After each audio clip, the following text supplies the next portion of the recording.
واجب الاحترام سامعین کرام،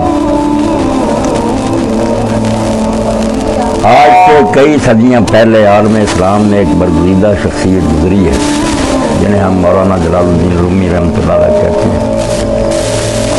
انہیں بڑی حکمت اور دانائی کی باتیں کہی ہیں، جن میں سے ایک بات میں آپ کی خدمت میں پیش کرتا ہوں۔ فرماتے ہیں کہ این کے می بینی خلاف آدمند نیستند آدم غلاف آدمند، کہ دیکھنے میں یہ سڑکوں اور بازاروں میں جو لوگ نظر آتے ہیں شکلیں تو ان کی آدمی کی ہے، مگر ان میں سے سب آدمی نہیں ہیں، بلکہ آدمی کے بالکل چار پائے اور جانور ہیں۔ غلاف آدم کا حقیقت میں آدمی نہیں ہے۔ یہ ایسے ہی سمجھیں جیسے آپ دیکھتے ہیں کہ بادام ہوتا ہے، اس کا ایک چھلکا ہوتا ہے، ایک اس میں مغز ہوتا ہے۔ کئی بادام ایسے ہوتے ہیں کہ وہ دیکھنے میں تو بادام ہی نظر آتے ہیں، مگر ان کو توڑا جائے تو اس میں مغز نہیں ہوتا۔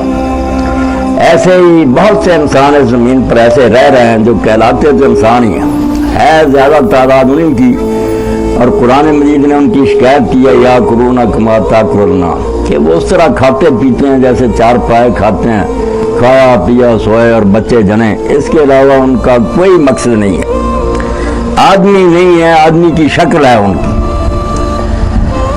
جیسے بادام میں مغز ہوتا ہے، عربی زبان میں عقل کو لب کہتے ہیں۔ قرآن مجید میں آپ پڑھتے ہیں وَلِلْ الْبَابِ، تو لب کی جمع الباب عقلوں والے، عقل کو اللہ تعالیٰ نے لب کا اور لب مغز کو ہی کہتے ہیں۔ جیسے بادام میں مغز ہے نا، اسی طرح انسان کے اندر اصل شے جو ہے مغز، وہ عقل ہے۔ جو سوچتا نہیں، تفکر نہیں کرتا، وہ انسان نہیں ہے، جانوروں سے بدتر، کہ اللہ نے عقل بھی عطا کی مگر اس نے عقل سے وہ کام نہ لیا جس کے لیے اللہ تعالیٰ نے اتنا اعلیٰ عطیہ انسان کو عطا فرمایا۔ انسان دوسری مخلوقات کے مقابلہ میں ممتاز اور اشرف صرف عقل کی بنا پر، اسی لیے اللہ تعالیٰ نے اس کو لب کا، اللہ نے موت کو یقین کے لفظ سے تعبیر کیا، حتیٰ یاتیک الیقین، اور دوسری جگہ فرمایا حتیٰ اتانا الیقین۔ اس کو یقین کہا ہے کہ ہر بات میں تم شبہ کر سکتے ہو مگر موت میں شک نہیں کر سکتے کہ آئے گی، اور یہ بات ثابت ہو کر رہے گی کہ یہ سرائے دہر مسافر ہو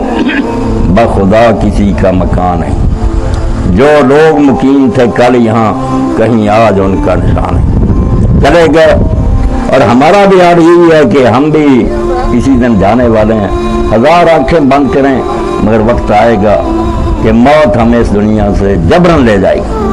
اور بات وہی ہوگی جو شاعر نے کہی ہے، لائی حیات آئے قضا لے چلی چلے، نہ اپنی خوشی سے آئے نہ اپنی خوشی چلے۔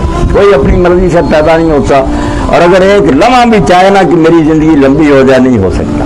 جتنی زندگی اللہ نے لکھ لی ہے وہ پوری کرنے کے بعد جانا ہی ہے یہاں سے۔ بہت سے چلے گئے اور باقی جانے والے ہیں، مگر جو انسان کے لیے سب سے بڑی بات ہے کہ وہ سوچے کہ میں کہاں سے آیا تھا، کیوں آیا تھا، اب کدھر جا رہا ہوں۔ اس بارے میں بہت لوگ جو آنکھیں بند کیے ہوئے ہیں، جیسے میں نے مثال دی، شکلیں ان کی انسان کی، ان کی کھوپڑیوں میں اللہ نے عقل پیدا کی ہے مگر اس سے سوچنے کا کام نہیں لیتے۔ اور یہ پوری دنیا میں جو دہائی مچی ہے، اور قرآن بھی کہتا ہے ظاہر الفساد فی البر والبحر، ہر آدمی جو اخبار پڑھتا ہے، ریڈیو ٹی وی سنتا ہے اور حالات سے واقف ہے، پوری دنیا سر پر ہاتھ رکھ کر چیخ رہی ہے کہ فساد ہی فساد ہے، کہیں امن نہیں ہے۔ چیخ رہے ہیں لوگ کہ کسی دفتر میں رشوت کے بغیر کام نہیں ہوتا، دن دہاڑے ڈاکے پڑ رہے ہیں، بیٹیوں کی عزتیں لوٹی جا رہی ہیں، قتل ہو رہا ہے، سارا جہان نارا ہے، مگر سوچتا کوئی نہیں کہ ایسا کیوں ہو رہا۔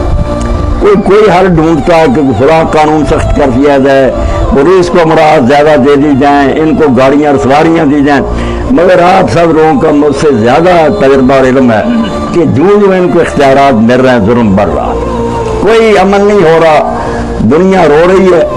اصل میں وہ گرا جس کو کھولے بغیر مسئلہ حل نہیں ہو سکتا، اس کے بارے میں کوئی نہیں سوچتا۔ مسئلہ تو